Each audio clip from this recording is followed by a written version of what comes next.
Hello everyone, দুপুরবেলা থেকে ব্লগটা স্টার্ট করলাম। তোমরা সবাই কেমন আছো? আশা করি ভালো আছো। তো আমিও তোমাদের ভালোবাসে আছি ভালো।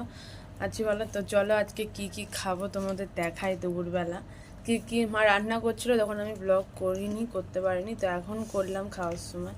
তো চলো কি কি রান্না হচ্ছে তোমাদের দেখাই। তো এই দেখো, এখানে আছে ডিম, আর ওখানে আছে ঢেঁড়স পেঁয়াজ ভাজা, ভাত, আর ওখানে আছে আলু দিয়ে ডাল। মাইক্রোওভেনে বাটিটা নিয়ে বসেছি, এর মধ্যে দিয়েছে। আর ওখানে আছে পাঁপড় ভাজা। মা খেতে আরম্ভ করে দিয়েছে, তারপর বাবা খাচ্ছে, তো তারপর আমিও খাবো। ঠিক আছে, তো চলো আমি খেতে আরম্ভ করি।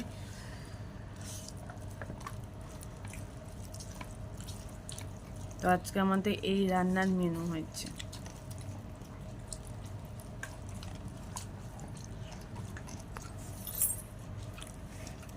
তো চলো এটুকুনি ব্লগটা করলাম, আর বেশি বড় ব্লগ করলাম না। তোমরা সবাই খুব খুব খুব ভালো থেকো, সুস্থ থেকো। তো সবাইকে tata, bye bye, love you.